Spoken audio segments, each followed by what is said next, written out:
You want to sit there?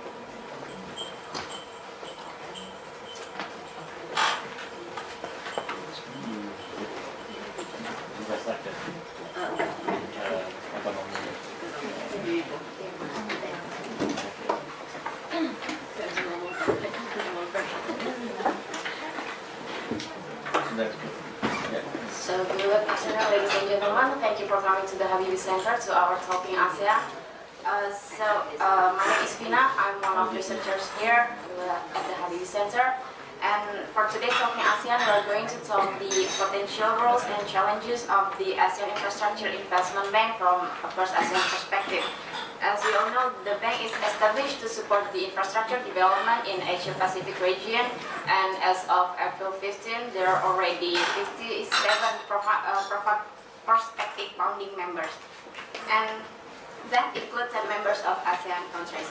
However, the establishment of the bank has sparked so many debates. There are a lot of pros and cons, and there are also a lot of questions raised after this establishment of the bank, and therefore this Talking ASEAN aims to identify the recent development and the potential roles and also challenges, and to explore potential collaboration between the bank and also ASEAN. So to address all of this issue, I would like to invite three speakers to come forward. Mr. Umar Juoro, and Dr. Makmur Keliat, and also Dr. Monica Wihardja.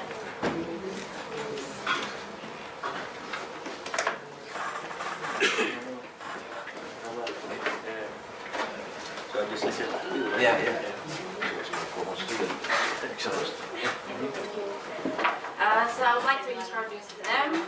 Mr. Umar Juoro. He is the chairman of the Supervisory Board of Bank Indonesia and also member of Board of Advisor at the Habibie Center. He obtained his master's degree in political economy at Boston University and master's degree in economics at University of Philippines. And Dr. Makmur Keliat, he is lecturer of IR department at University of Indonesia. He was my lecturer, and previously he was the head of the IR postgraduate program at UI. He obtained his PhD degree in Jawaharlal Nehru University. And Dr. Monica Wihardja, she is the economist of the World Bank Jakarta Office. Previously, she was a consultant at Bank Indonesia, and she was a researcher at the CSIS. She obtained her PhD degree in regional science from Cornell University. So I think we're going to have an interesting and awesome topic.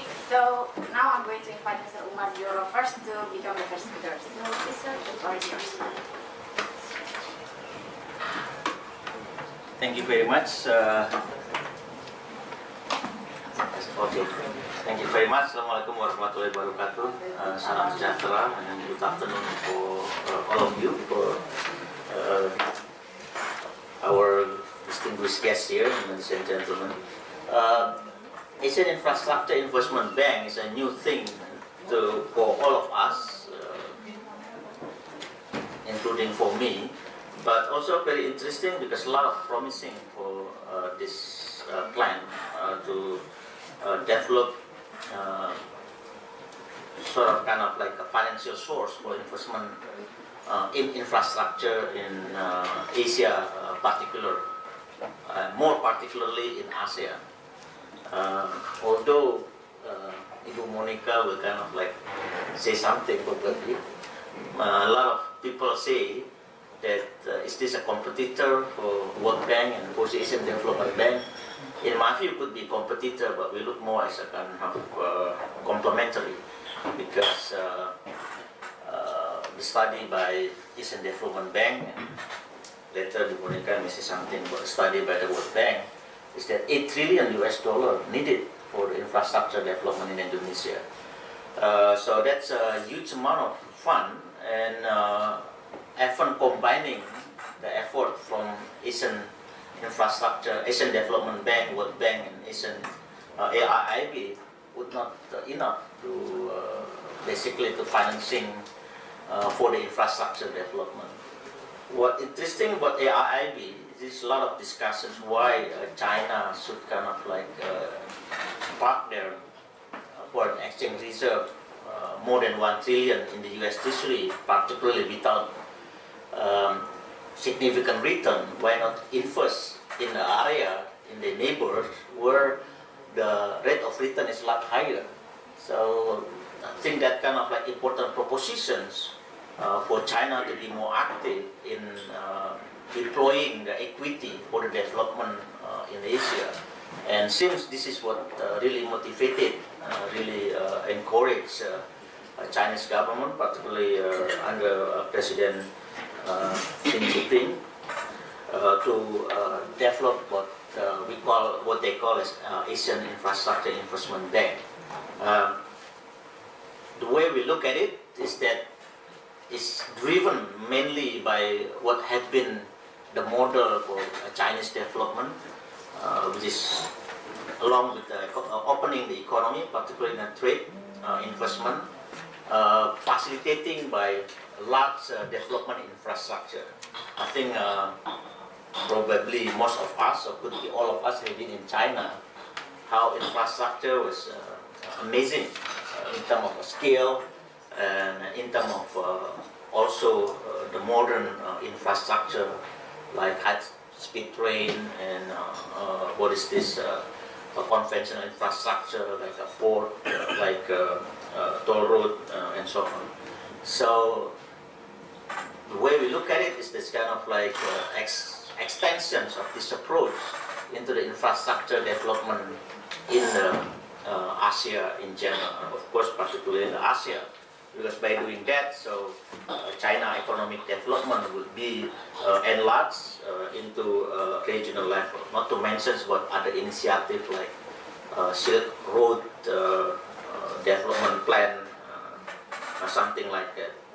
So this is the way I look at it. So instead of looking at AIIB as a competitor or kind of like a substitute for the World Bank and the ADB, it's more as a complementary.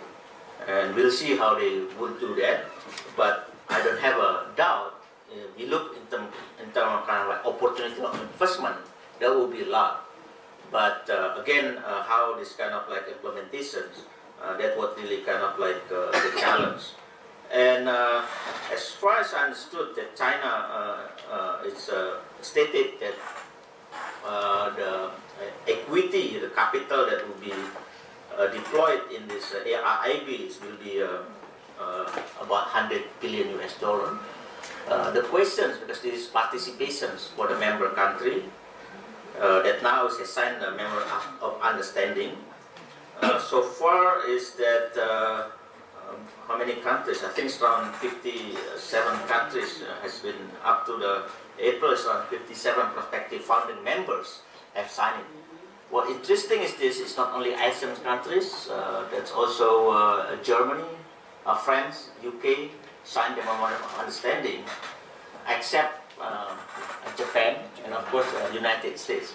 So it the way I look at it, because it's clearly this is about Asia, where Asia is the region with kind of quite consistent high economic growth in the last 3 decades. So it's not just about China, but also the opportunity in Asia. In that sense, it's giving this kind of like Asian infrastructure investment bank is an appropriate instead of say Chinese or something like that. So that's attractive not only Asian country but also developed country to participate. Will be interesting how much the contributions of each country for the capital of Asian infrastructure bank. The more the capital that it will be able to accumulate it, that will be the higher chance for them to have a strong role, important role, a significant role, particularly in the development of infrastructure in Asia. Interesting also that Indonesia is not the 20 countries that signed in 2014 of the Memorandum of Understanding. But when I asked the Minister of Finance,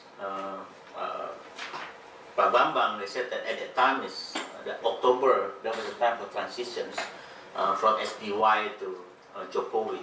But for Indonesians' point of view, it's clearly Indonesia is committed to participate in this AIIB, So Memorandum of Understanding is signed in Jakarta by Minister of Finance and Pak Dubes here. So Indonesia is a kind of like active members of this AIIB, founding members of the AIIB.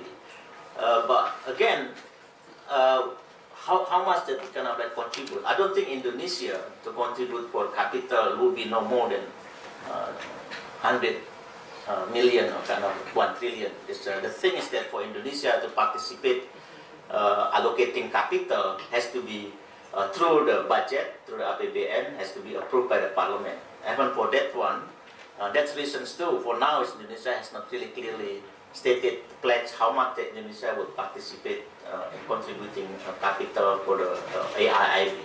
So that would be interesting that how other countries would participate too.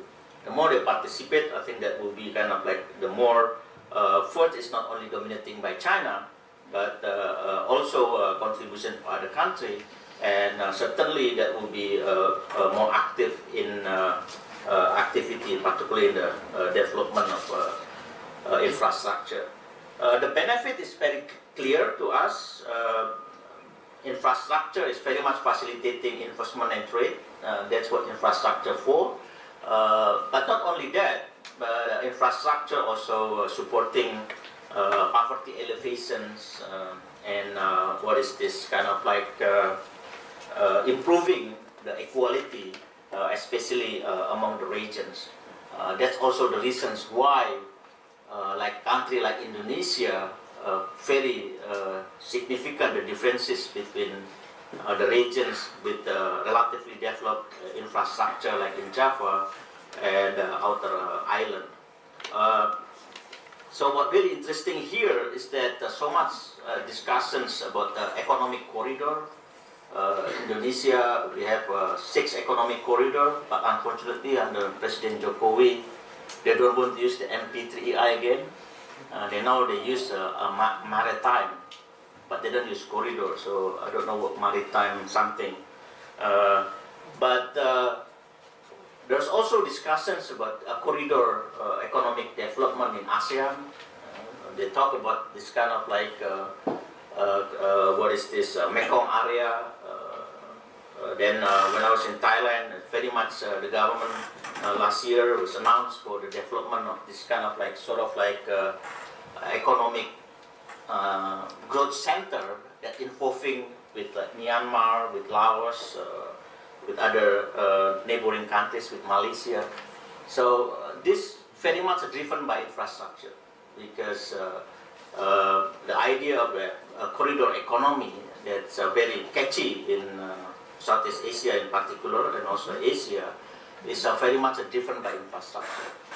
But the question here is that the emphasis of the, like what I said in Indonesia, they have a different emphasis where during the SBY, the corridor is mainly emphasis on this toll roads development, and then also port for certain area. But for the Jokowi administration, it's more on the maritime, which actually is the same. Anyway, maritime is very much about port. So, but we are a democratic country, so new government would like to have a different name and different emphasis. Then, of course, that private participation will be very important here, because no matter how this kind of like multilateral agency or the what is this government in the infrastructure development is not going to be enough. So public-private partnership, this is very important for the development of the infrastructure in Asia. China itself is actually showing an example about not only the government. What interesting, what I learned in China infrastructure is that actually infrastructure there is not really developed by the budget of the government, but through the state-owned enterprises, whether this is kind of national or as well as local, and some area, many areas through the public-private partnership. Is this kind of like a model that will be developed? I think so, but we will discuss later on that if this kind of like state-owned enterprises that involved in implementing this infrastructure development, particularly finances by AIIB. So there's also questions about accountability and governance that we will discuss later on. So it's clearly, this is the data from the World Economic Forum, so that Asia is still, it's not bad in terms of like logistic performance index, infrastructure in general, but still a lot of things has to do to get to the level, the maximum index is 5. That's only Singapore that get 4.19. Of course Japan, but we are not really kind of particularly in that. Like country like Indonesia, still about 3 out of the 5 index. So there's kind of like still a lot of things to do in the logistic in general, in infrastructure particular.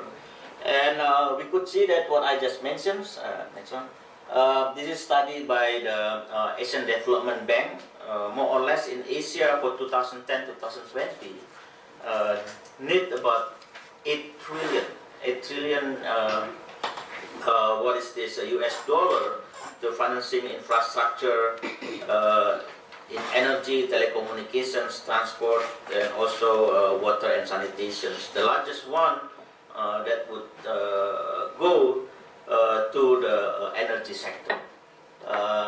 We know this is kind of like when you see like many Asian countries, especially the relative underdeveloped one like Myanmar or Laos, Cambodia, that the problem will be more severe. Even like in Indonesia, when you go outside Java, in Sumatra, the brownout is very often happen. Like what recently now in Bintan. So people demonstrated because the electricity is basically kind of like on and off very often. I myself was in also in a private bank that we are very active, Indonesian bank, to finance the power plant, for instance, but still not be able to catching up the demand. So it's still very hard. And also when we talk about the things like, for the example, what the problem that we have faced in Batam, the capacity is only running at 50%. And then in West Java, for instance, that what is this? The development of the new power plant. I think it's about 2 by something 100 megawatt. It's a problem with land acquisition, which is not supposed to happen. So again, in terms of financing need, it's really a big amount of money there. So that's I emphasize again, there should be kind of like complementary, where it's kind of like ADB, World Bank, or the AIIB, because the need is a really big number.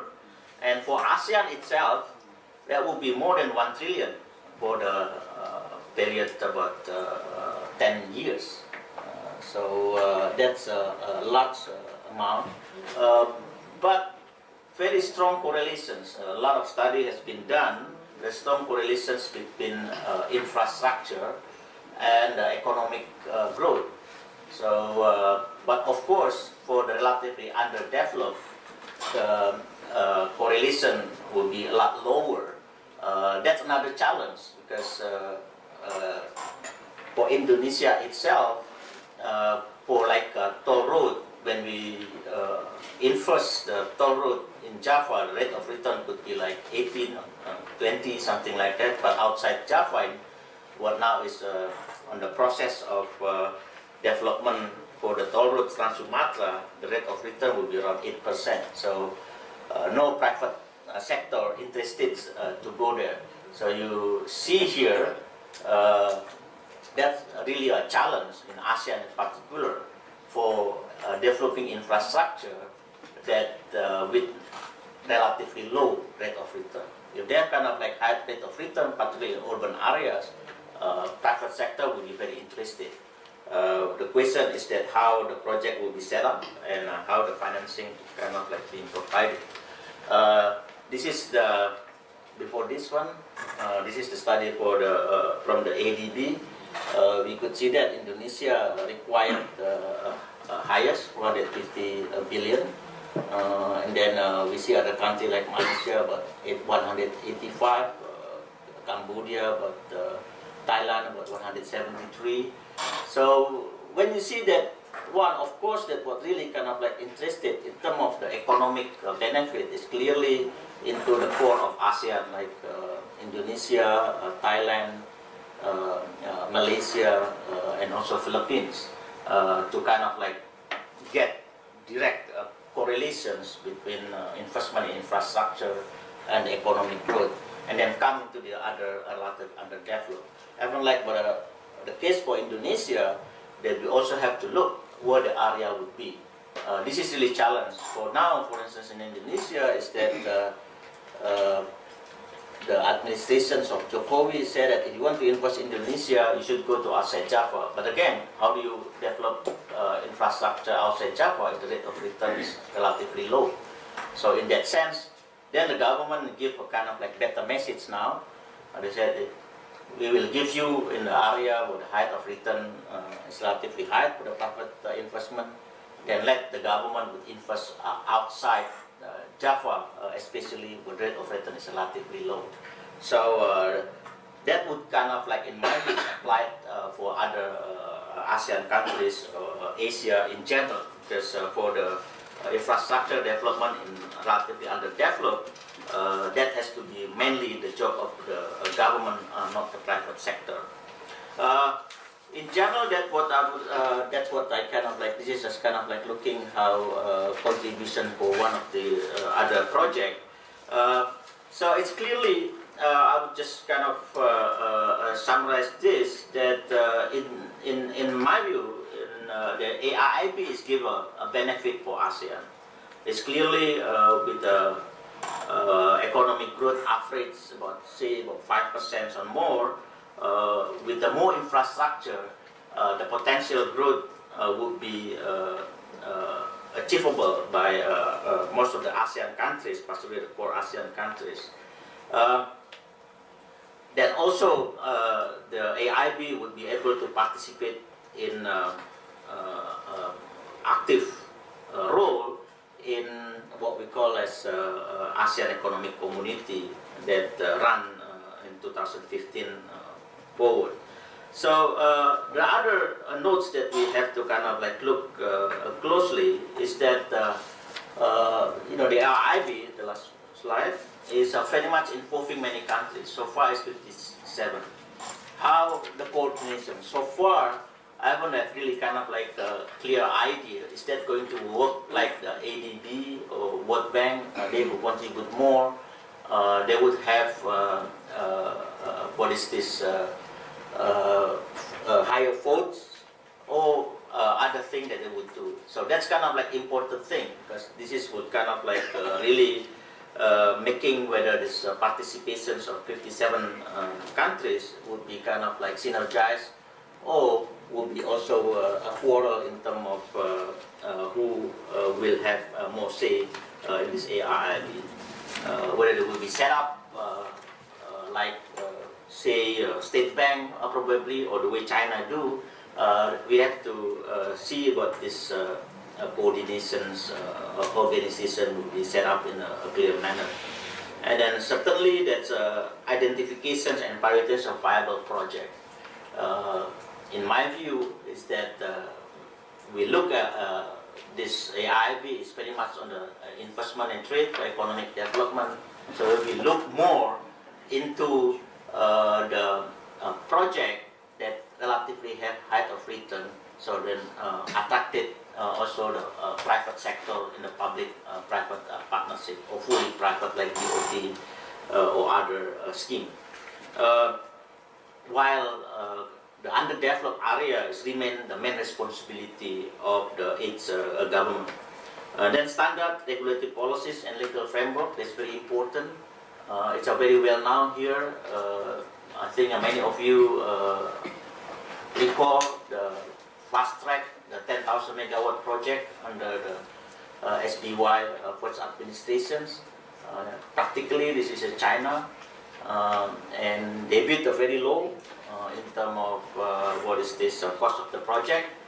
even without any guarantee, but when they want it, they push the government, because unlike the French or unlike the German or the Americans, this is very integrated. So the presidents say, the prime minister say, and also the state-owned enterprises to push for certain project. So all of us know that the 10,000 megawatt project is very much financed by China at that time, still not didn't run quite well. So that's kind of like an experience. But of course, there will be a lot of improvement, especially how the AIIB will be implemented. But on that particular thing, we have to kind of like give the emphasis here. So the participations of developed countries like Germany, France, and so on will be very important, not just in terms of capital, financial capital, but also in the standard regulatory legal framework. So that will be kind of like level playing field in the way that the AIIB is going to work. And certainly capacity building, especially for the project is run in the relatively underdeveloped, encouraging private sector participations, social and environmental problems, because we don't want to kind of like develop infrastructure without really kind of like considering environment issues or social. This is what the criticism to MP3EI, because not really with kind of like major highway development in Sumatra, Kalimantan, and so on. It's not really considered about the environment and social, which kind of like create the significant environment impact and also aggravate the inequality. Then governance, that's related to what I said about regulatory policy, because governance is certainly in the institution of AIIB itself, how the government is going to work, whether this kind of like accountable and transparent organizations like what we know in the other organizations, or at least now the benchmark is ADB and the World Bank, or that will be a Chinese way to do things. This is what kind of like really concerns that we have for this. But after all, overall, the AIIB is very much give a lot of promise and encouraging, and for that one is ASEAN, in my view, is very much participating for that one, and particularly Indonesia. Thank you very much.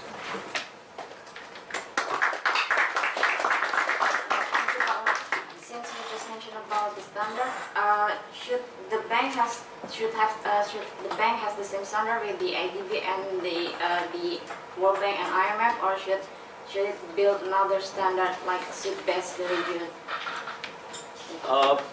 For me, it's the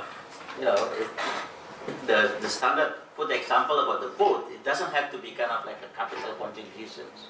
So it's kind of like more participation. Always the complaint for the especially for the World Bank is dominated by United States or developed country in particular.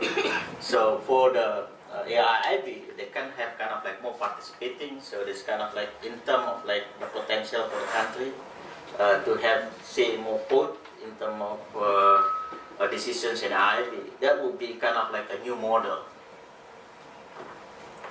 Thank you once again, Pak Umar. So now this takes us to our second speaker, Dr. Monica Wihardja.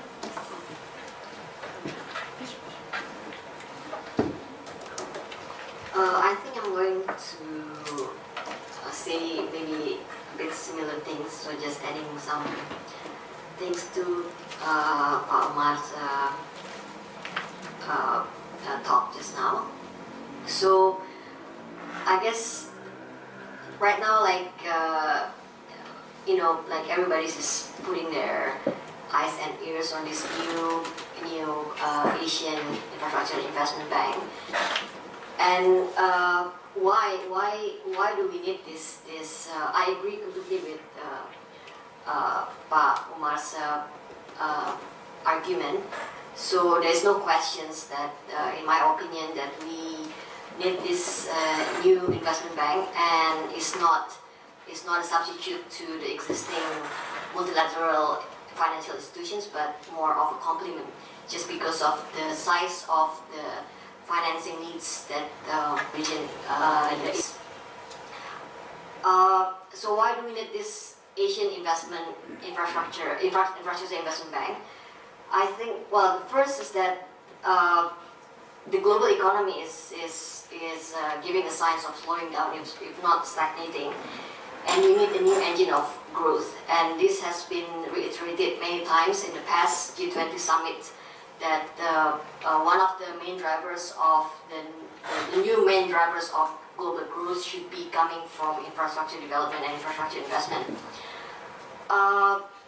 I happen to be involved in the past 3 years, in the past activities of the G20 for the past 3 years, and I have to say that Indonesia is one of the main countries that has been sort of provocating the G20 to focus on infrastructure investment. So there's no question that Indonesia is a champion of this new infrastructure investment bank. One of the ideas behind why globally and the Asian region needs to focus on infrastructure investment, as I said, as a new engine of growth, but also because in the Asian region there's a tendency to have an excess saving.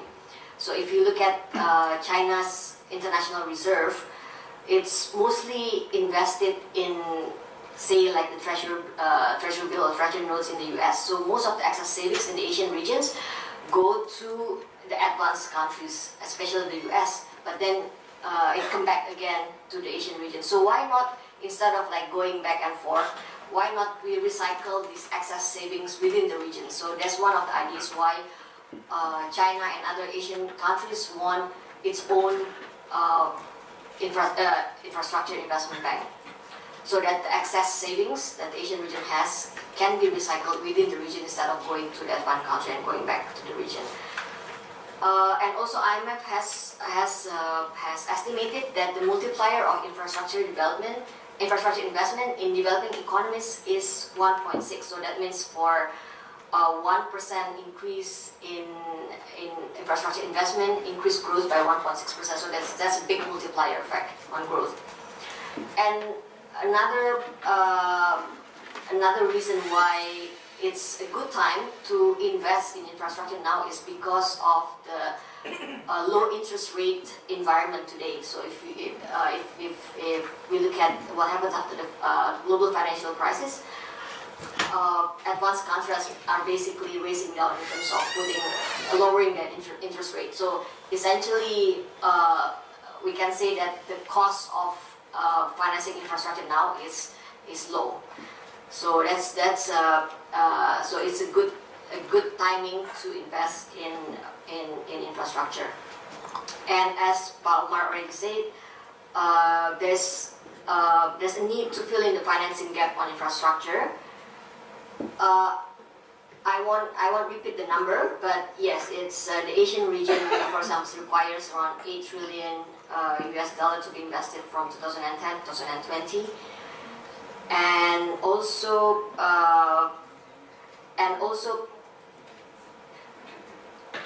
the world's GDP has grown significantly. So since the Bretton Woods era, when there were only a couple of international financial institutions, so the world GDP has multiplied by 7 to 8 times. So you can imagine now we need more than just 1 or 2 international multilateral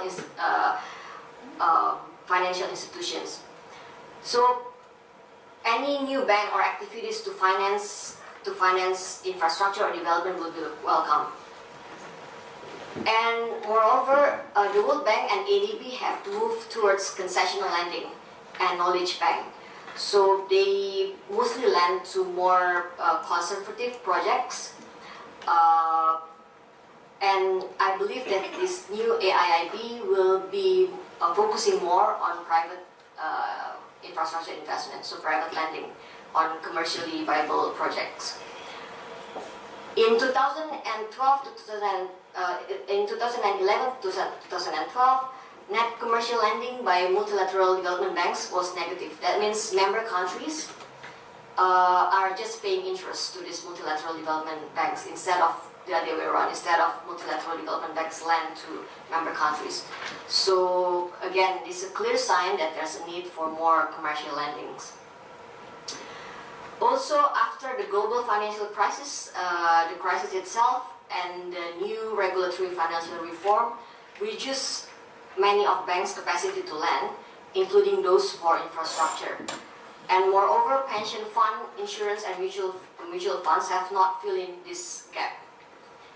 The allocation of infrastructure debt is less than 1% compared to 12% previously in banks globally. And also, why China really pushed for this new investment bank is because of the stalled international financial institution reform. So the IMF governance and voting share reform, for example, has been stalled because the U.S. Congress has not ratified the reform. And you can imagine how China is very frustrated with the stalled international financial institution reform. China really wants to reflect the change in the economic position for countries, especially emerging countries globally. The voting share of countries like China, Brazil, or Indonesia in existing multilateral development bank is less than the share of the size of their economies, because the shares were established 50 years ago during the Bretton Woods era. And also, if you look at China's overseas direct investment, since 2014, China is a net capital exporter. So their outward investment is already bigger than their inward investment. And China has become the 6th largest provider of foreign aid, 3rd biggest investor in ASEAN after the EU and Japan.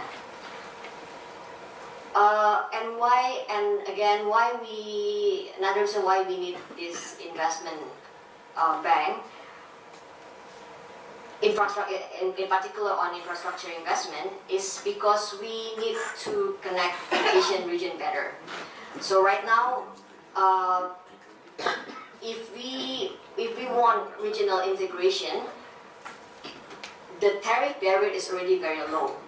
So what we need right now is more of the physical connectivity. About the structure of the new about AIIB. AIIB is supposed to invest in infrastructure financing in the Asian region and to lend on a commercial basis. Supposedly, it's a democratic decision-making structure with 57 founding members right now. All ASEAN countries are part of the founding members. And the weight of shares of AIIB will be determined by the size of the economy. But it's still not yet decided whether or not it's going to be 100% based on the size of the economy. For example, like some of the Asian countries thinks that 75% of the shares should be on the Asian countries, and the 25% should be the non-Asian countries. But all in all, China will have a large share but no veto power. China previously accounts for 49% of decision-making power, but this will be reduced with major countries joining AIIB. Asian countries will have majority voting rights. The difference in the governance of AIIB and the existing multilateral financial institutions is that AIIB may not have the so-called resident boards of directors who sit in the headquarters every day. So AIIB wants to run like a corporation where the board usually just establishes the rules and policies to give guidance to the president, but let the management run the organization on a daily basis. So they don't want any board of directors to be running and managing the daily activities. If successful, AIIB will lend about $20 billion a year, almost like the World Bank. And the founding members will initially pay up to 1/5 of the 50 billion authorized capital, which will eventually be raised to 100 billion. And Philippines, for example, may contribute up to 900 million, so that's quite large. I don't know yet how much Indonesia will actually contribute. Again, is AIIB a complement or substitute to the existing multilateral development bank? The World Bank and ADB do lending across a broad spectrum, so it's not specific to infrastructure like AIIB. It lends to a lot of social programs, for example, building irrigation, rural roads, and so on. But AIIB is designed to support a more focused project, especially big-scale infrastructure project like toll road, bridges, power plants, and so on. So, and also as I mentioned earlier, that the demand for financing infrastructure is so huge that any few multilateral development bank could not provide. So the more activities and the more new banks to finance infrastructures, the better. Now AIIB has something to do with the so-called the Chinese dream or the Asian century. AIIB is closely linked to the China's One Belt and One Roads development strategy. You may have heard of New Silk Road economic belt that wants to link China with Europe through Central and Western Asia. So there's I saw a website where there's actually a railroad link going from China to I think London through Western and Central Asia. It's a real path that you can actually take. And you may also have heard of the 21st century maritime Silk Road that wants to connect China with Southeast Asia, Africa, and Europe. There's already the Silk Road Fund, which China contributed 40 billion, and the new BRICS Development Bank. Also, ASEAN Master Plan on Connectivity to make Kunming the gateway of Southeast Asia with railway network. And recently, I also read an article on the KRA channel, canal, a deep water canal cutting through Thai's Long Peninsula to link the Indian Ocean with the South China Sea. It's a 10-year project at the cost of 21 billion, and it will be financed. So Thailand and China just signed an MOU to build this new canal. So you can imagine that if everything works, then this will seem to be the Asian century, with China connects to many parts of the world. And also, I think AIIB also may change the geopolitics. So you see that UK joins the bank, the AIIB, and that may give some political reconciliation between the UK and China. Also, it challenges the US leadership. So it gives a sense, although I said like it's not a substitute or a competition between the existing multilateral development bank, but there's a sense of challenging the US leadership. And also, I think with all the ASEAN countries as part of the founding members, it also brings countries in the South China Sea dispute together. Challenges for AIIB, quality borrowing. So World Bank and Asian development banks never have a default. So AIIB also have to make sure that its loans will be repaid. Otherwise, it will have a hard time borrowing from the capital market, and the interest rate of the bond that AIIB sells will be too high. Governance, transparency, and accountability. It's also a challenge for AIIB, given that some of the China's bilateral infrastructure development project is already giving some alarming sign in terms of China's transparency and accountability and quality of the project. Since 2014, China has become a net capital exporter, as I mentioned earlier. China's domestic return in infrastructure has been declining, with investment already makes up about 50% of the GDP, of China's GDP. But China's overseas direct investment involve mostly state-owned enterprise, and more than half of the deals does not return sufficient financial returns. China's state-owned enterprise do not have to shoulder any responsibility when the transactions fail. So that's a challenge to have quality projects for AIIB. But the other 56 founding members, including developed countries like Germany and UK, will have to ensure that good governance, transparency, and accountability are maintained. And I think it's one of the last challenge of AIIB is that to manage competition. So we should not see AIIB and other existing multilateral development bank to be racing to the bottom, but instead they should continue to maintain quality. Okay, maybe I stop there. Thank you, Dr. Monica. Now we move on to our last speaker, Makmur Keliat, please.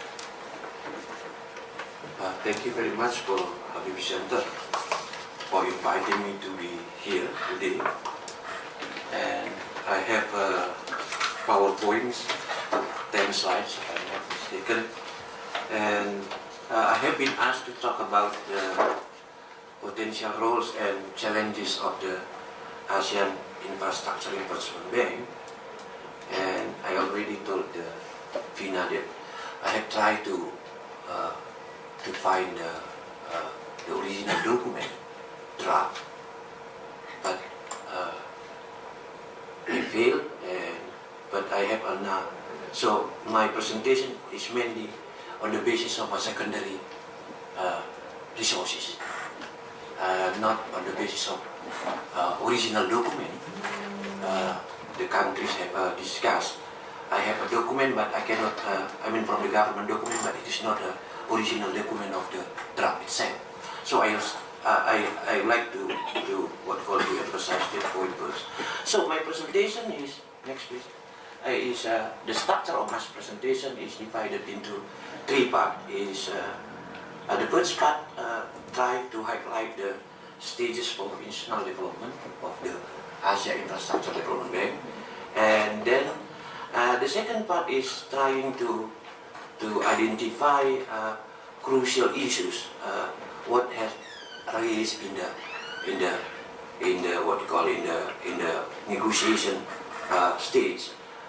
We call it this the stage for institutional arrangement and what we call the issue of political economy. And the third part is on potential roles and challenges. Let us talk about stages for institutional development. I divided this stage into 3 parts. The first part is consultation and commitment. We call it pre-negotiation. And the second part is negotiation itself. It is going on now. And the third part is operational, and it will start after the end of this year. The first step next. What I have got so far is that the first stage is very much colored by initiative taken by China.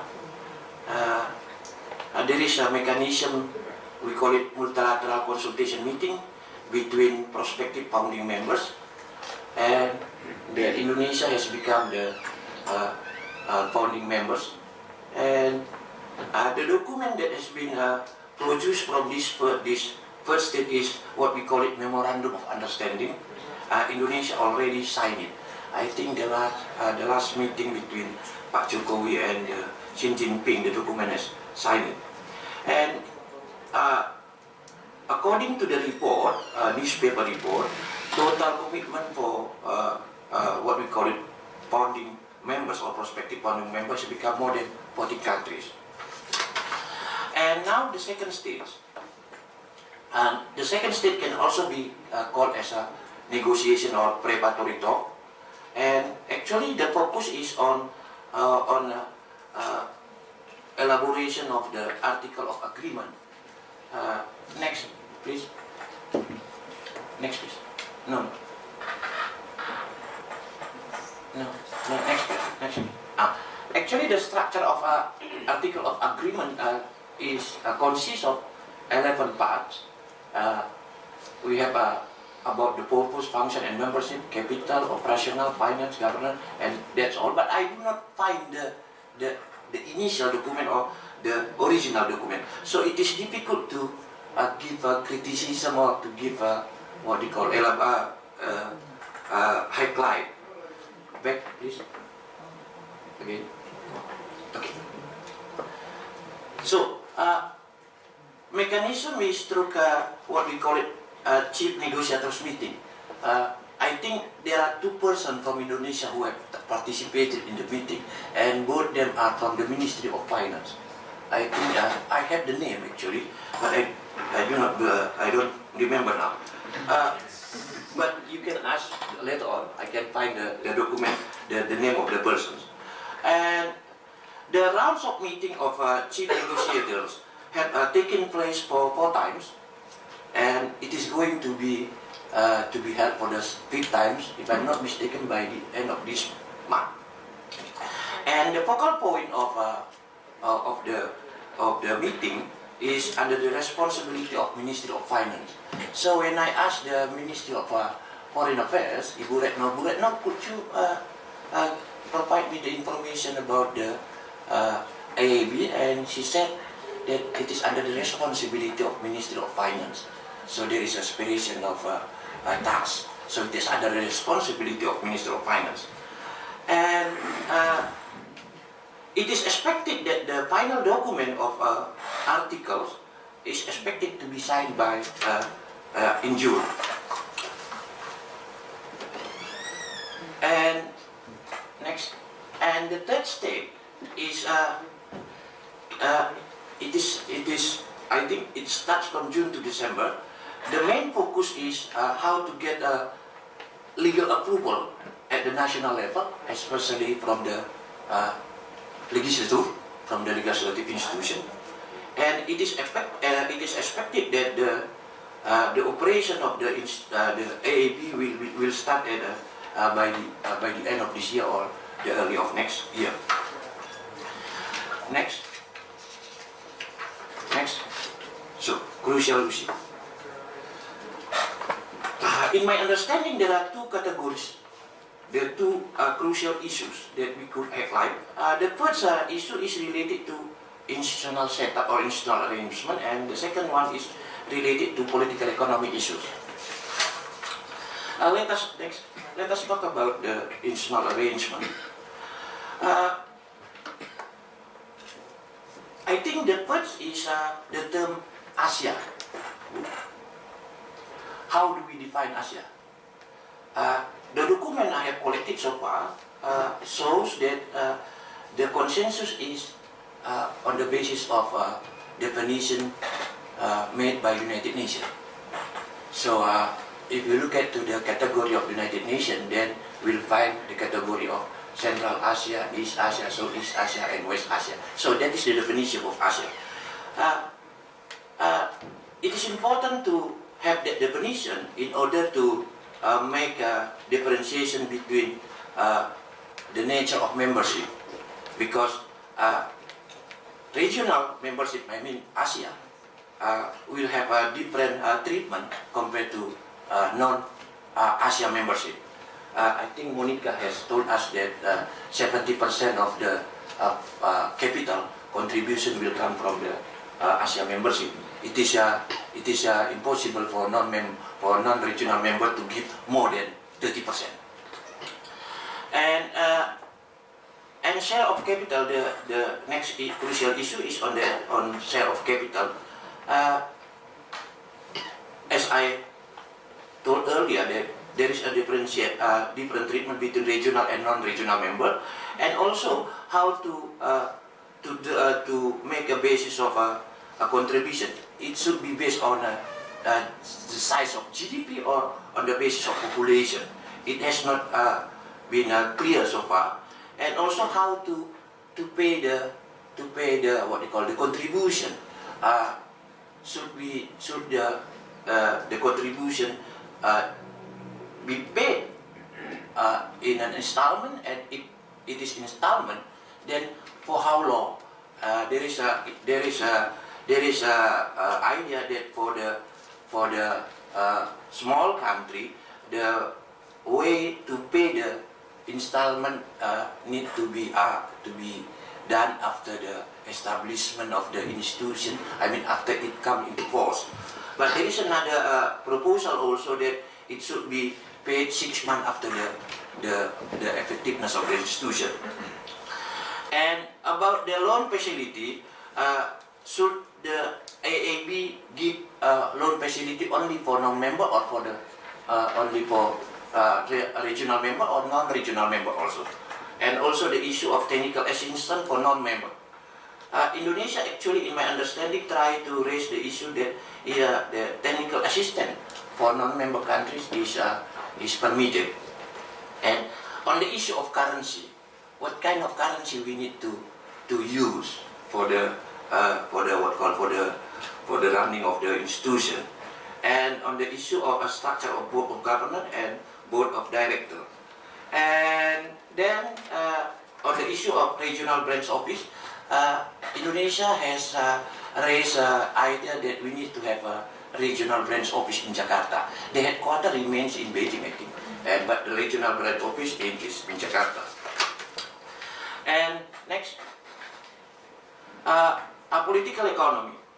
I think the question we need to raise here is what has motivated China to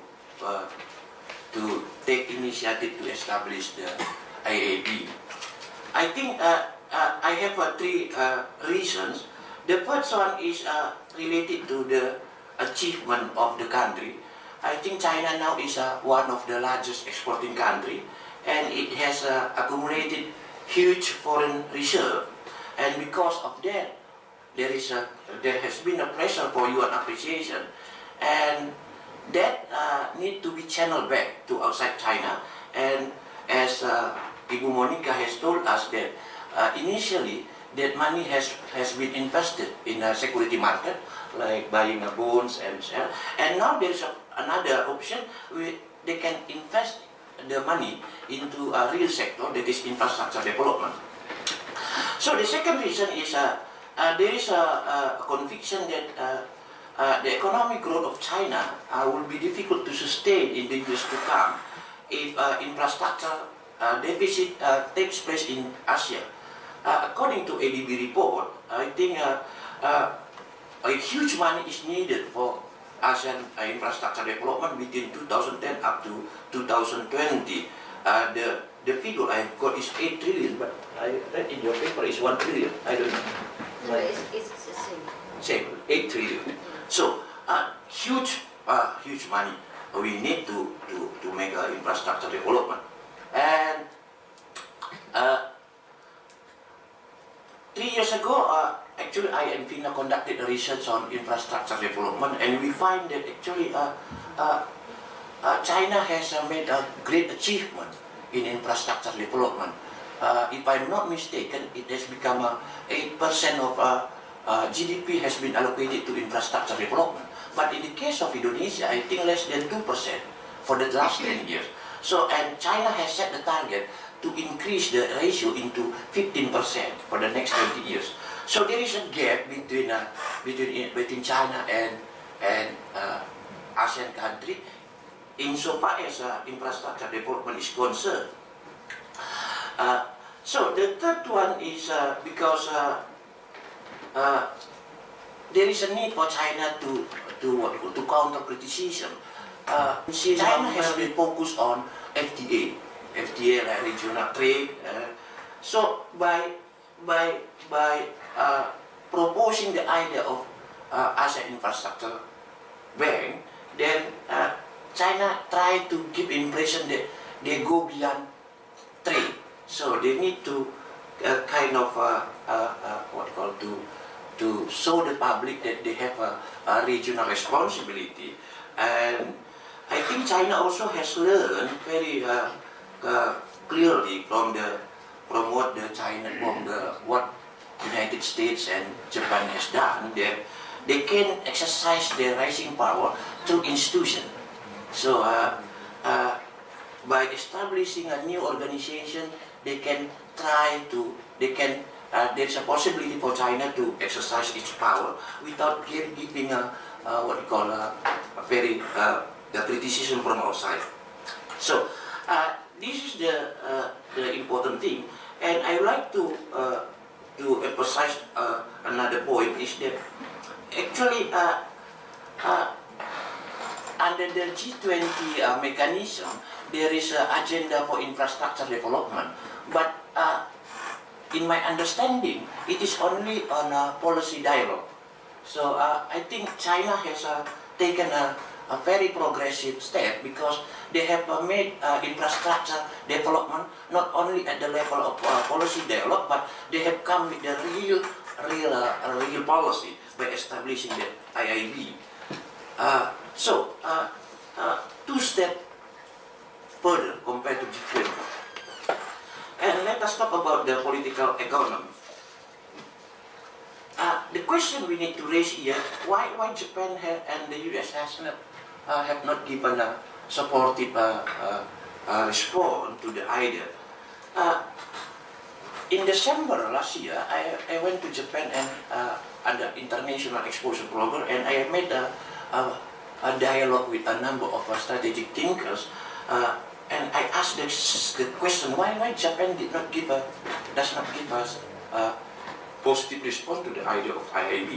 And the response I've got is three reasons.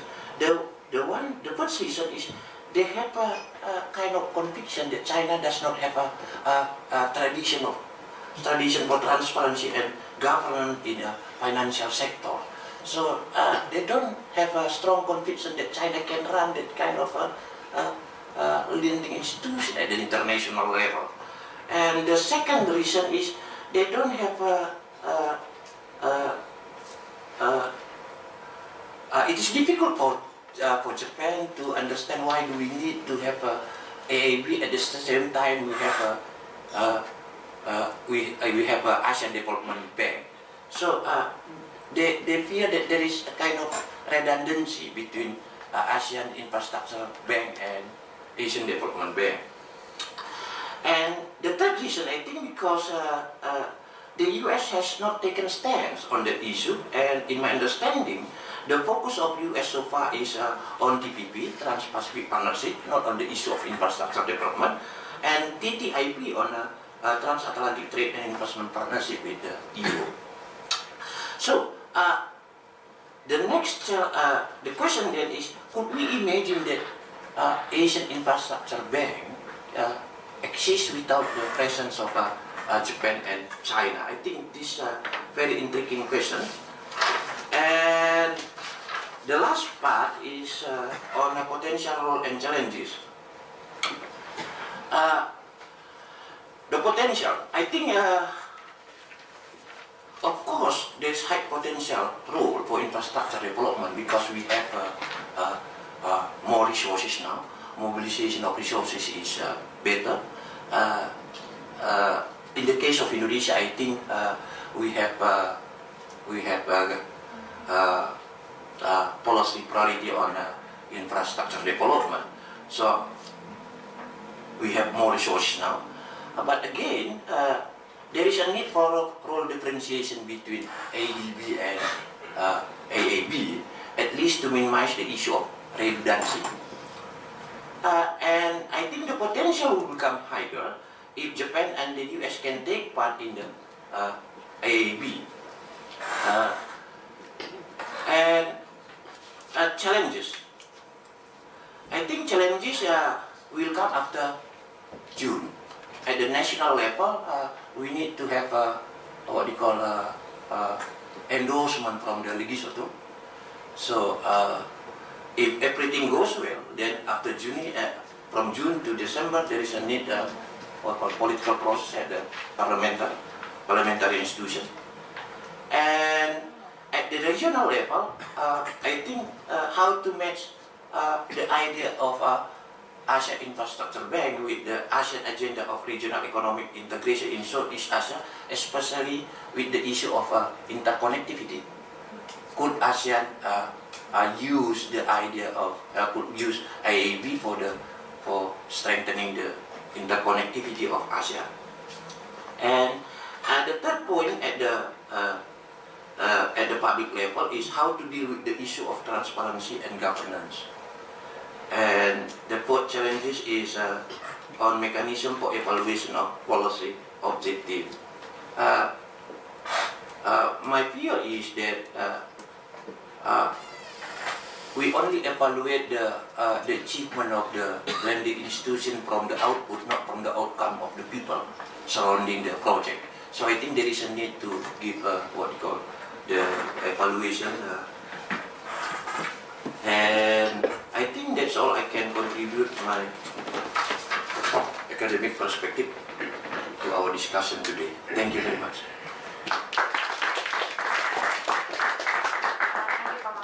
I'm just wondering, can we expect that ASEAN can play a major role in shaping the AIIB? I think a very limited role. My suggestion is better for ASEAN to focus on how to to facilitate the idea of ASEAN Economic Community after the year 2015. There is a kind of a great challenges within ASEAN itself. So rather than talking about taking a bigger role at the ASEAN level. Okay. Thank you. I'm going to open the question and answer session. If you want to ask, please raise your hand and my colleague will pass you the mic. Please mention your name and institution. Okay. I will take 3 questions first. Azza and Guy. Hello. Thank you very much for all the panelists. Great speeches, and I learned a lot. This is Yoshifumi Fina from AIIB, Economic Research Institute for ASEAN and East Asia. I have many questions, but I'll limit it to 2. The first one is about the domestic. In the last slide, there's a line saying that one of the challenges ahead is domestic approval process in Indonesia, and I want to know more about it. In the Suharto era, we relied so much on the development funding, finance from overseas, right, other countries, and we still have some hesitance to overly rely on the borrowing from other countries. So whether there are some worries in the Congress, how we can address this. That's the first question. The second question is about ASEAN. If we were to hold this conference 2 years ago, before the AIIB came out, and talk about how to finance the connectivity, the answer at the time was ASEAN Infrastructure Fund, right? Yeah. We have a ASEAN thing, and nobody talks about it. Nobody mentions it today. So to me, ASEAN probably had a chance to provoke for something like AIIB, like an ASEAN-led fund for Asian infrastructure. Apparently, we failed for this, right?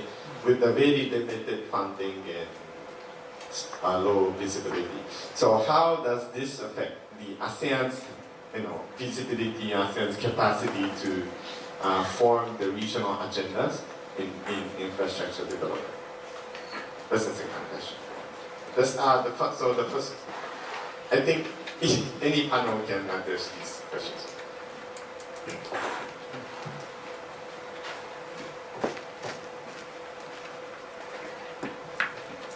Hello, good afternoon. My name is Aziza from the Ministry of Foreign Affairs. My question would be, first, I heard that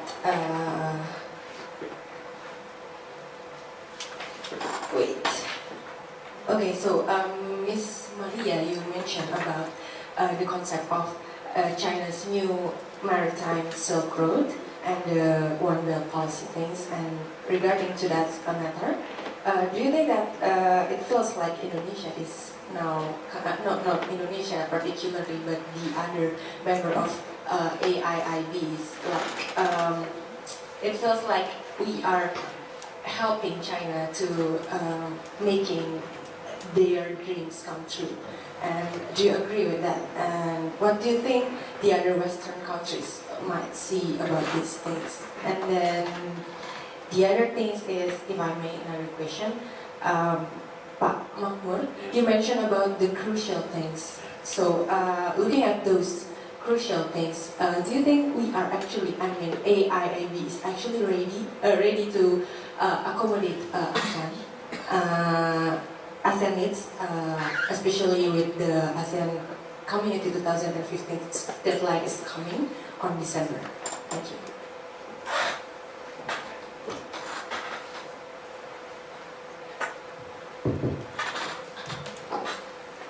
Thank you. I'm Billy from Solidarity Center. My question is directed to Mr. Umar and Pak Makmur. Yeah, it shows that China especially is very ambitious in this kind of development perspective, and other Asian countries are drawn into it. But now it is still in the process of preparation, negotiation. I just would like to ask if the panelists have ever found any safeguard standards that have been especially related to environmental and social safeguard standards in their preparation discussions. Otherwise, we are talking of development, but we further damage the environment and other social issues. Yeah, like World Bank is now also in the process of reviewing its safeguard standard. So if it is AIIB with this very ambitious tendencies, if this important aspect is taken into account, because China is not only here in Asia, but also in Africa and South American regions, in its role in the BRICS, rather. So last February I was involved in a workshop or seminar in Johannesburg, and the participants expressed their concern about this environment and social damage in the infrastructure development plans. Thank you.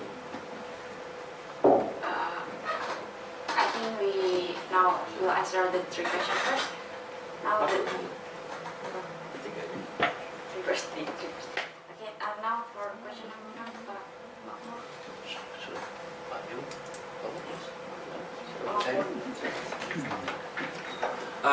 On the issue of domestic approval, I think my suggestion is there is a need for public discussion and public debate after June. I mean, after the article of agreement, the final document of article of agreement has been produced. So I think, like what we are doing now, it needs to be what we call multiply, and we get the input. And the second thing we can do is to approach the member of parliament to have also to be involved also in the discussion. But despite all these suggestions, I strongly believe that there would not be a what we call a strong opposition from the parliament. because there is a national consensus. I think the importance of infrastructure development. Whether you are requesting or you have a kind of belief that there is a need strong intervention of the state or less intervention of the state, but the most important thing is you need to have an infrastructure in order to accelerate growth. So that is the consensus, I think. The second point is on ASEAN and AIIB on the issue of interconnectivity. I think the main problem is that ASEAN has a very unique principle. If you look at to the charter of ASEAN, then you will find that the contribution of ASEAN member countries should be based on a principle of equal contribution. So it is difficult to have a huge financial resources if that principle is applied. So I think if you look at to the experience of the establishment of a lending institution at the international level, then we find that the contribution is not based on the principle of equality. So the larger and the stronger economy will give more. So I think this is the first problem. And the second problem is actually the issue of East Asia, infrastructure development have also been raised long time back. I remember in the year 2005 when I was still active in what we call East Asia community. China has raised the idea of having East Asia investment bank, but that idea was responded negatively by Japan, and there was no consensus also between ASEAN countries. And later on, in the year 2012, I think, or in the year 2013, that idea raised again, but in a different name. We call it Asia Infrastructure Investment Bank. So, from that experience, I came to realize that if we are talking about the contribution, then there is no consensus, a strong consensus among ASEAN countries so far. And on the issue of the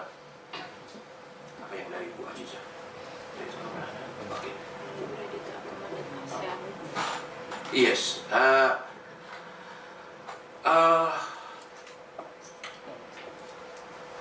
I think as I told you earlier that it is better for ASEAN to focus more on the agenda of how to what we call to finalize the target of East ASEAN community, ASEAN economic community by the end of this year, rather than trying to have what we call a bigger role at the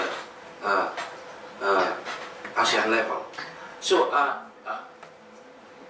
I think this is my view on that issue, and it seems to me that insofar as a relation between China and ASEAN, there is no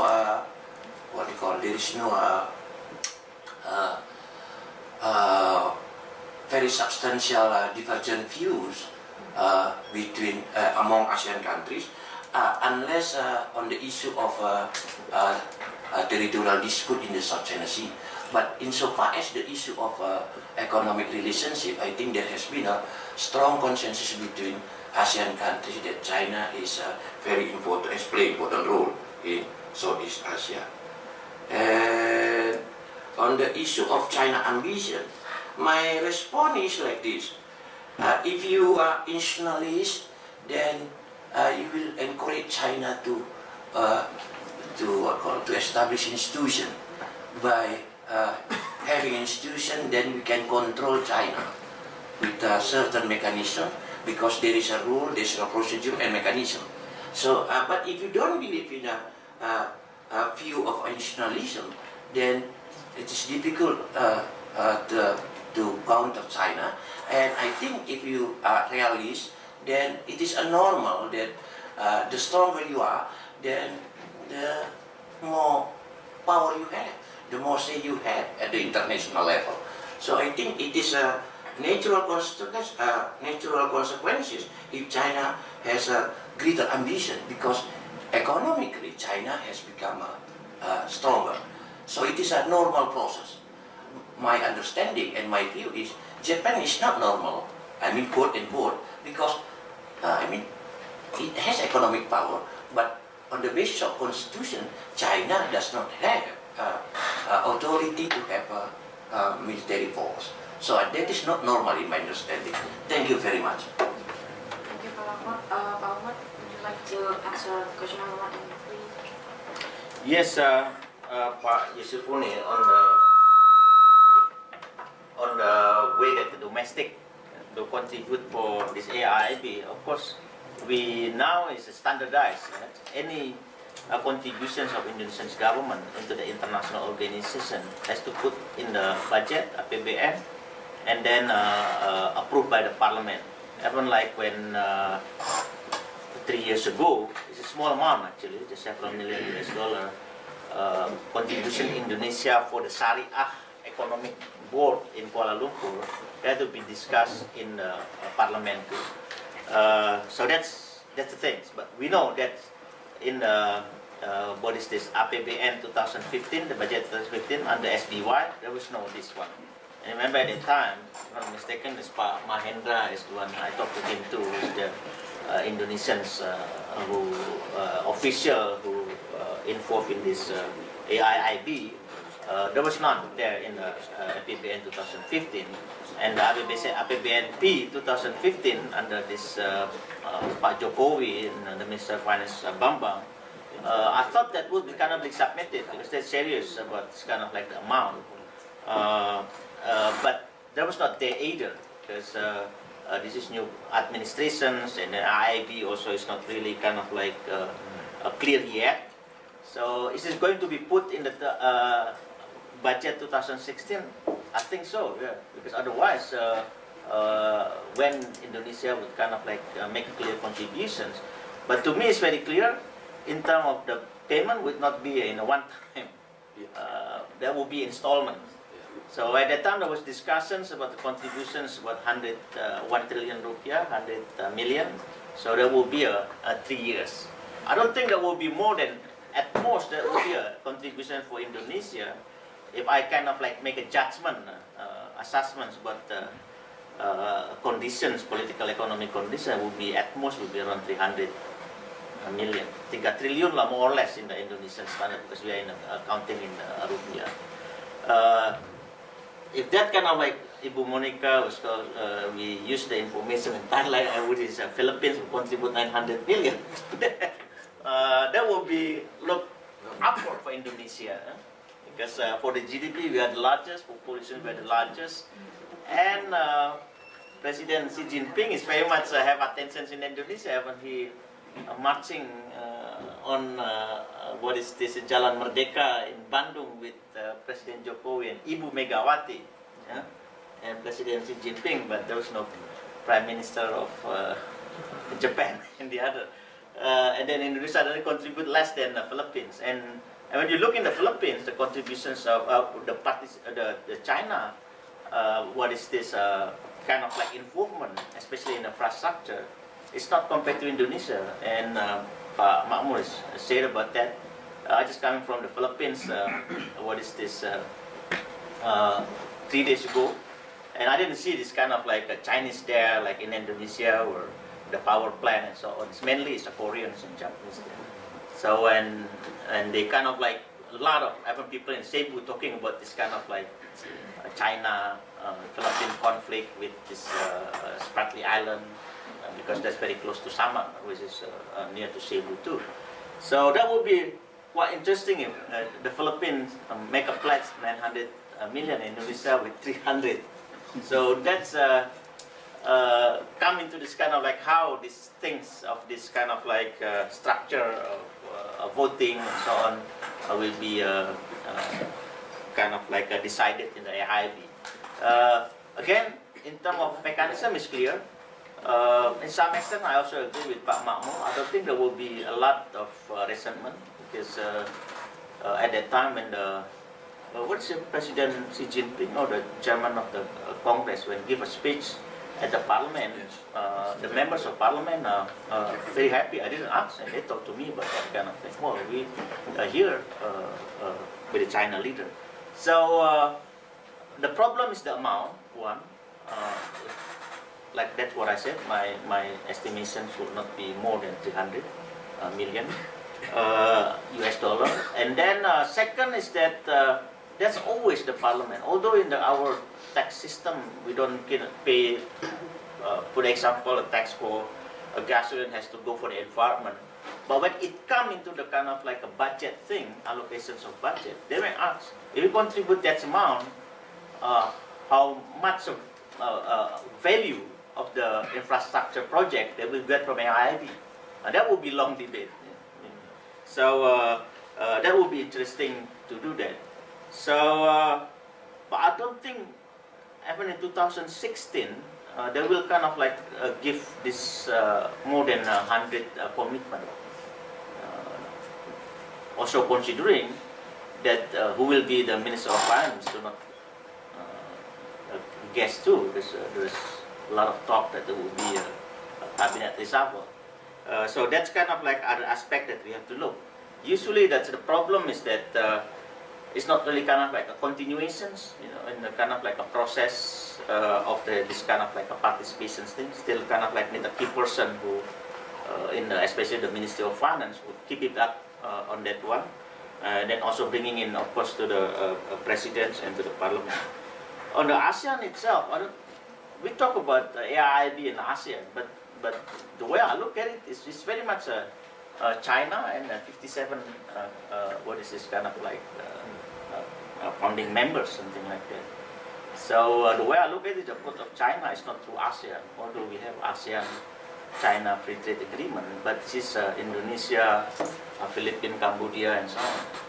So that's again, that would be interesting the way that we look at it. I don't think it would kind of like reflecting the regional arrangements with the ASEAN or even because the way I look at it is more kind of like a single member, like what we practice in the other multilateral agencies instead of a regional thing. And also, doesn't to me, I mean, Pak Makmur is more experts on the foreign relations and on the economy, but I don't see that Jokowi and Ibu Retno is very much emphasis about core-centric of ASEAN like before. It's really interesting. This is also infrastructure thing. It will be really interesting how in Indonesia the implementations between the participation of China and participation of Japan in the practical infrastructure. Because it's very common here, even during the SBY time, with this kind of like more tension between Japan and China. Indonesian leaders say, oh, I would like to kind of like, I remember at the time we were discussing with President SBY, which one that you take a side? No, we don't want to take a both side. We want to benefit from the other, both sides. We don't take any one side. But SBY is more kind of like in strategic and visionary. But SBY is somebody, as Jokowi is somebody who kind of like make decision. Although after that, sorry, I have to check my decisions because I don't read the letter. I sign it, but I have to revise it. I do the same thing too. So that will be interesting because several projects that have been discussed with Japanese, for instance, is also with China. And I follow closely the project of this ASEAN 2, ASEAN 3. What's quite interesting about how here, between the central government, local government, Japan and China, that's another dynamic that we see. But again, this thing is, I don't see that China will approach, as far as China is concerned, to say AIIB, the initiative, looking at ASEAN. That would be more what's kind of like individual country. Now the question is that there's an initiative, a corridor, for instance, ASEAN corridor, or whatever, MECOM, or any other kind of like initiative.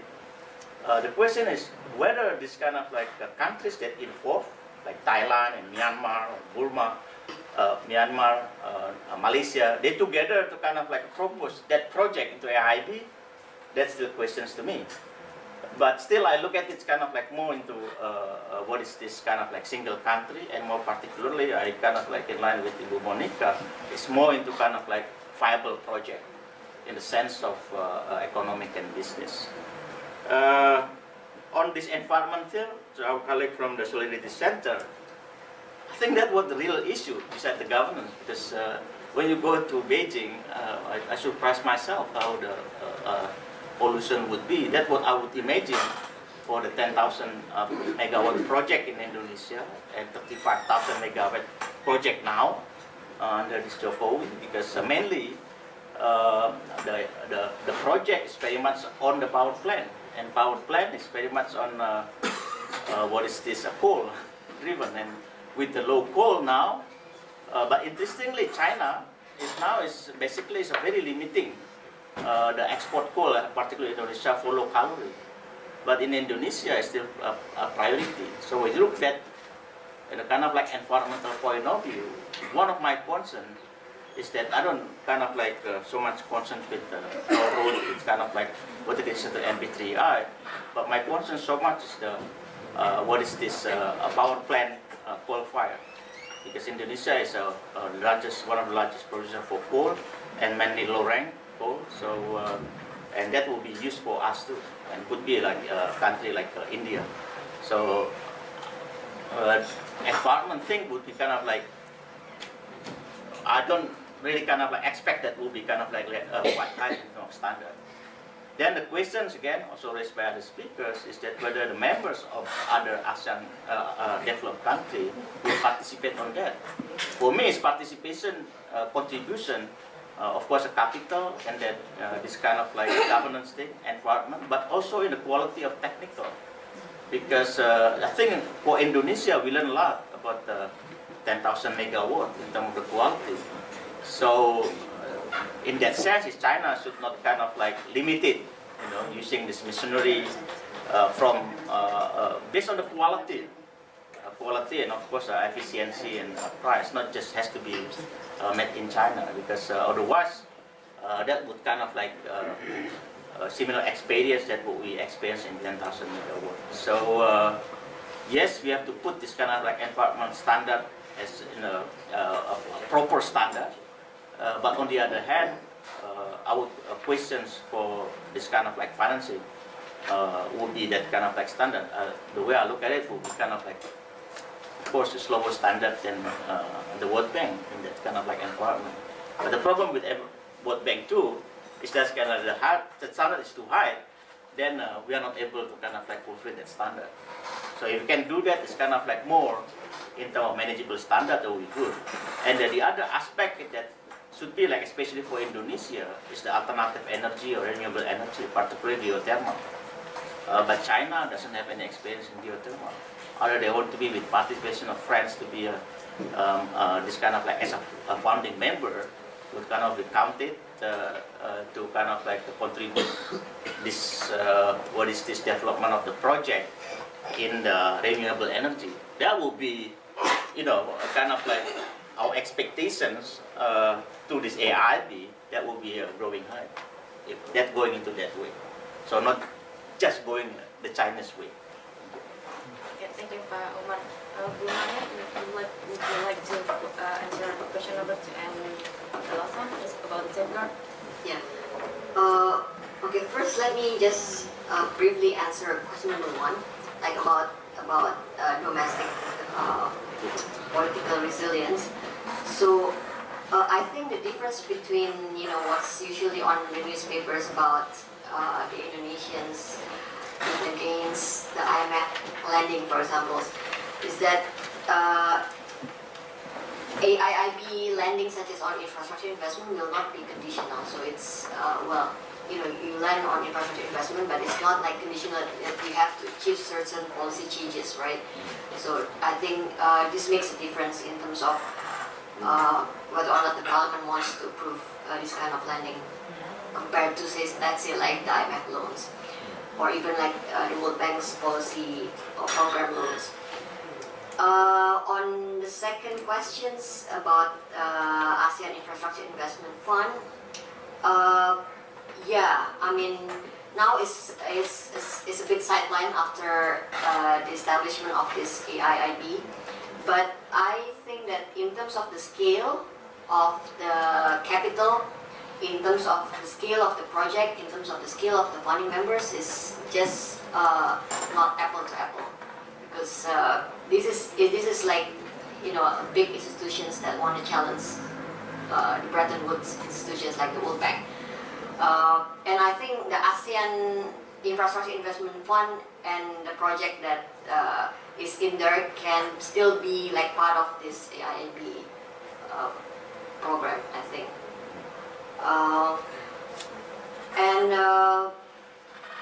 And I mean, if you look at where the ASEAN Infrastructure Investment Fund is headquartered, I think it's in Malaysia, right? And you know, I think it is EDB Secretariat. oh, okay. Right, EDB. Okay, but I was just going to say that with the ASEAN and the non-ASEAN members of AIIB, I think there should be more balance in terms of managing the politics inside the institutions. I'm not sure. I think it's still like the jury is still out. We know that it's going to be China-led institutions, but hopefully with that so many founding members, there will be more balancing act within the institution. On the question on whether Indonesia actually helps to make the Chinese dream come true, I think this Chinese dreams is not like mutually exclusive, or it's not a zero-sum game with Indonesia's dream too. So we have a global maritime axis like vision. We want to be the global maritime axis, and I think with this the 21st century maritime road and then the Silk Road, I think it will also help if we can play the strategy right. I think it can also help to realize Indonesia's dreams as the global maritime axis.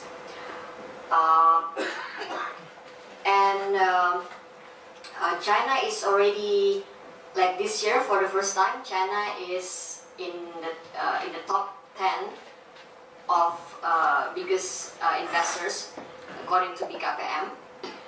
So you can see that actually China's investment is coming to Indonesia, especially I think after a big visit of Jokowi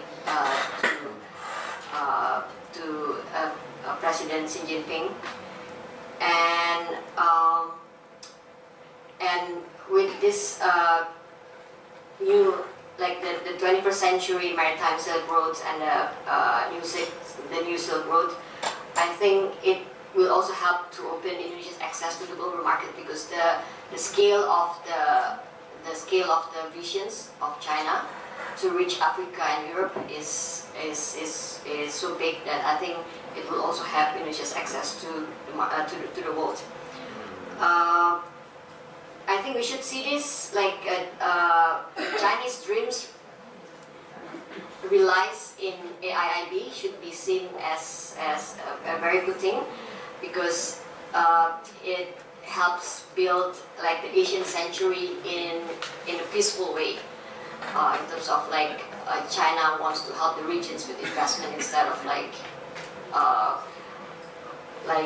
trying to capture like territories and things like that. So it's more of a positive sum game and not a zero sum game. Yeah, maybe. Yeah, that's my question. That's my answer. What about the safeguard? What is the question again? The safeguard, environmental safeguard and social safeguard. Can the AIIB meet like the expectations?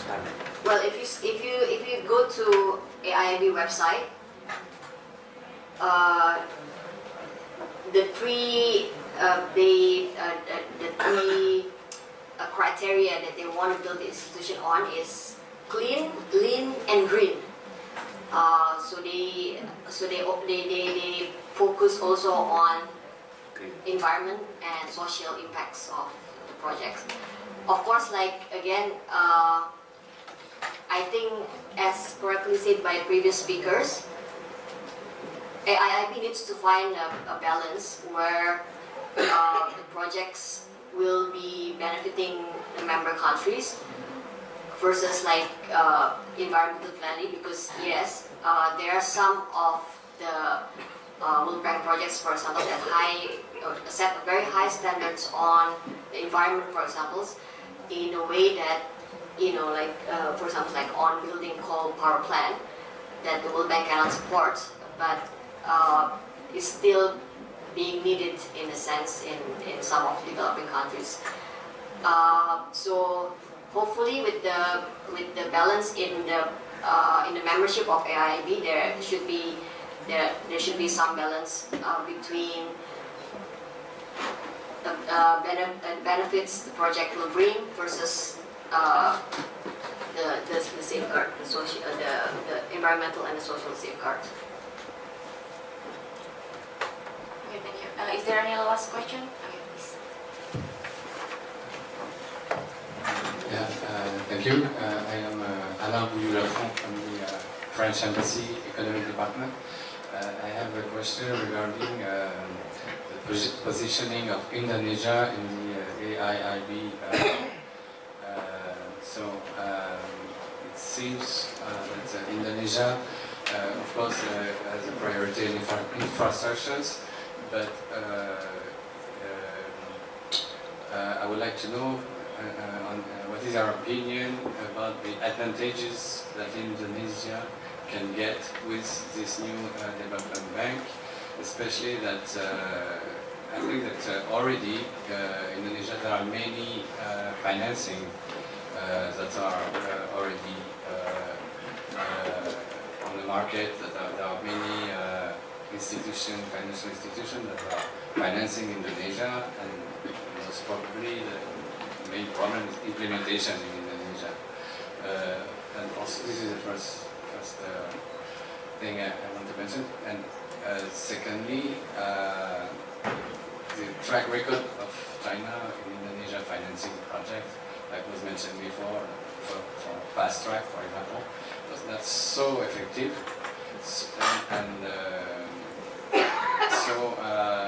And also in the first stage, it seems that Indonesia was not so much enthusiastic about the AIIB, since it was not among the first countries that was supposed to join. This position changed, it seems. And so if you have any information also of the position of the Indonesian authorities regarding this bank, that would be very interesting.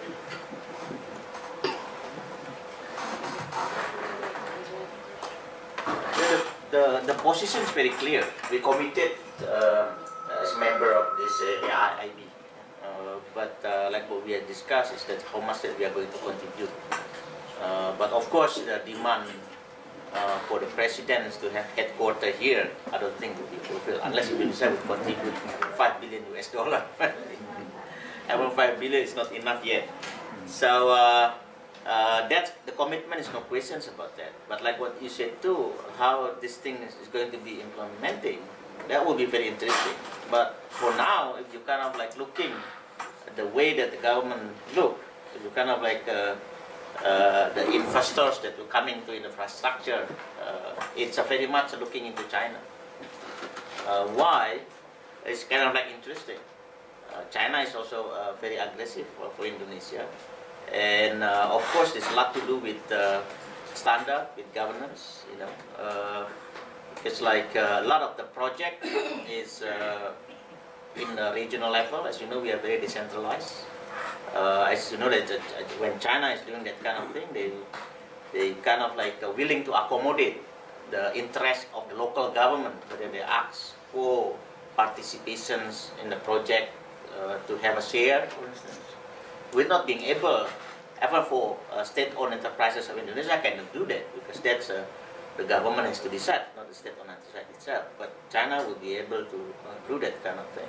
So for that reasons, that's kind of like in terms of implementations too. I just kind of like see this 35,000 megawatt project is very much a Chinese dominated project. As usual, what I understood before was that there was no guarantee in it, but now they give a guarantee. That's why like other companies for other countries would participate to do that.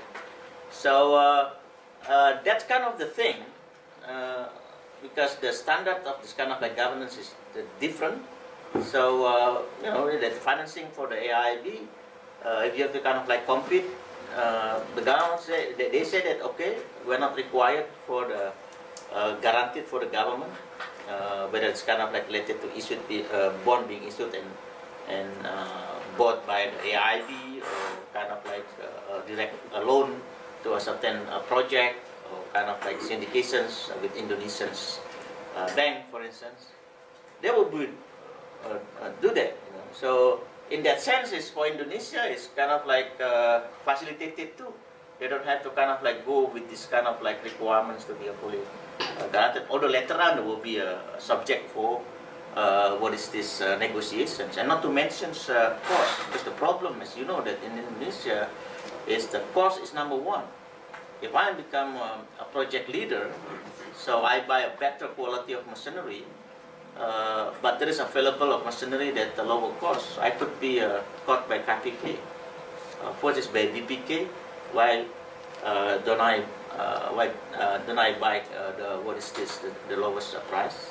And as you know that China is always kind of like lowest price. And despite this kind of like what we expect, that still kind of like they would like to sell their products, right? Their machinery, because they're the one who contribute that.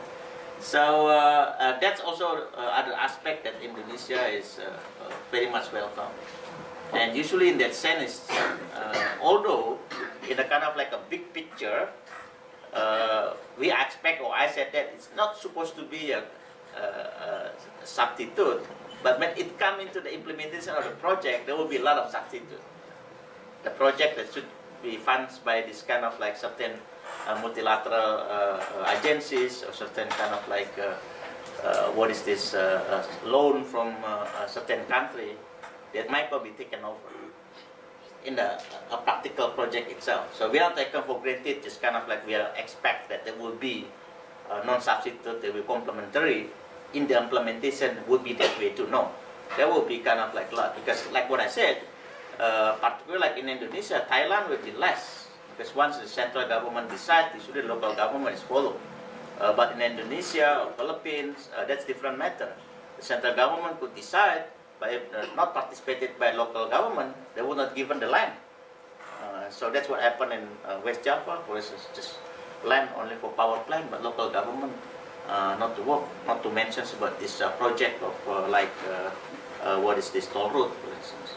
So that's kind of like what's interesting. But again, that's suitable for Indonesia, right? Because then local government would kind of like a pressure.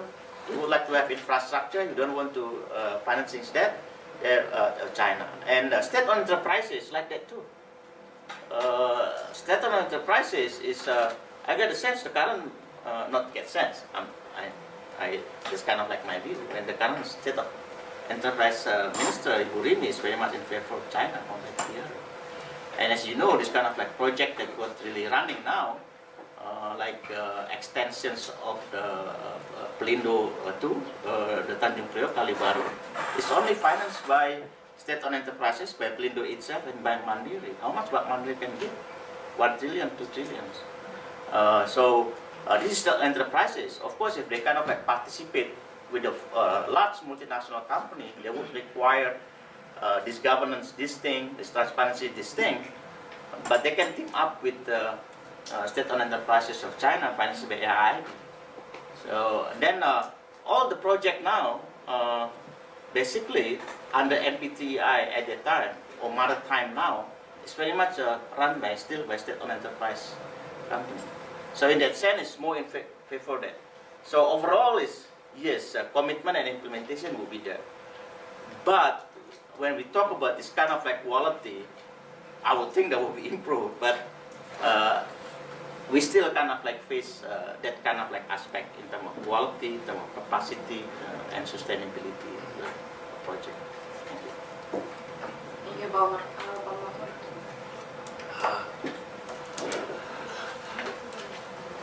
I think about the benefits of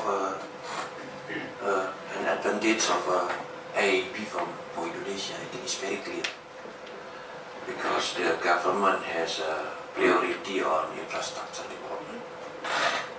There is no doubt about it. And,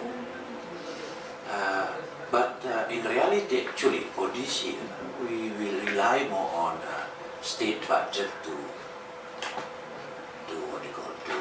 support our infrastructure development by drastically reduce the energy subsidy and transform it into infrastructure development. In my projection, that AIIB will be more effective after the year of 2017, because next year the establishment, and then I think 1 year is the period of adjustment, and it could be more effective after the year of 2016. That means 2017. That is my projection. And the second point I would like to add is that I think our relationship with China is getting better and better.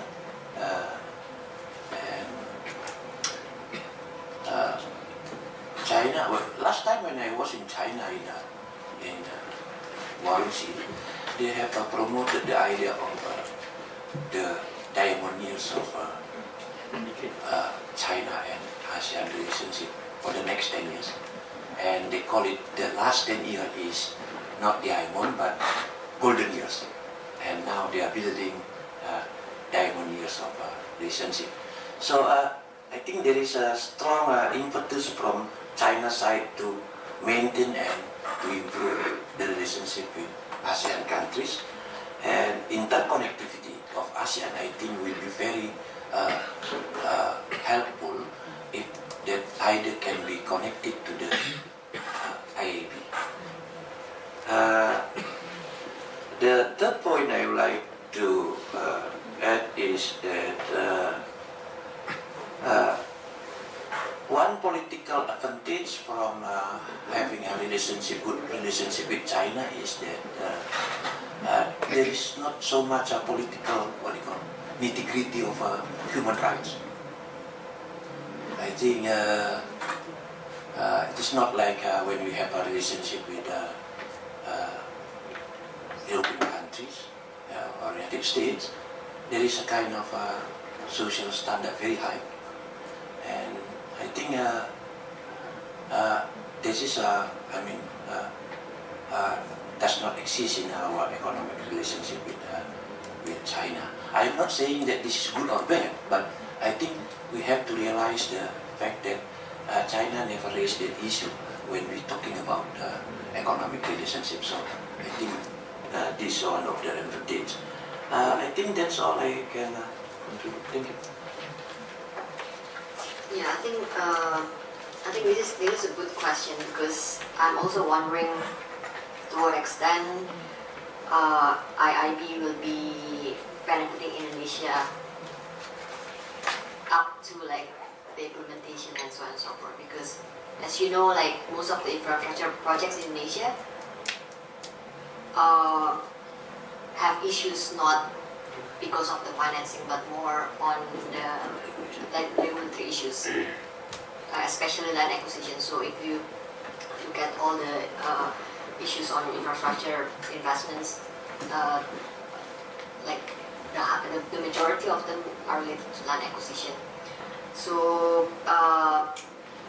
again, so infrastructure investment is not only about financing, it's not only about money, although long-term financing, yes, is very much needed to be improved in Indonesia. So hopefully, like I think in order to be effective, AIIB should not only be coming with money or like loans, but also hopefully this institution can also help Indonesia build better capacity to prepare for commercially viable projects, and also, for example, prepare,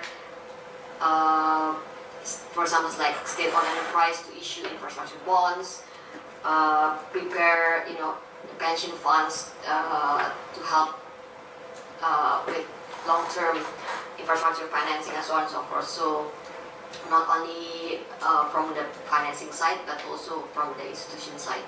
And of course, like the more Indonesia make reforms in terms of, for example, like the land bill and with development plan, for example, so the case in point is the Cilamaya infrastructure projects, right? That was just cut. So yeah, the more Indonesia makes institutional reforms, I think the more effective this money from the AIIB will be. Okay, thank you. I think we have run out of time now. I think that's all. Thank you for all the speakers for your great presentation, Pak Makmur, Pak Umar, and Dr. Maria Monica. And please give them a round of applause.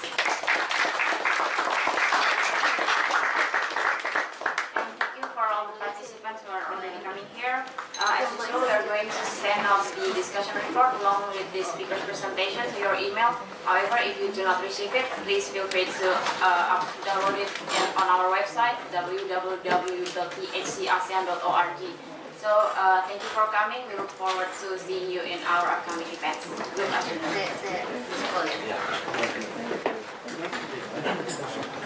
All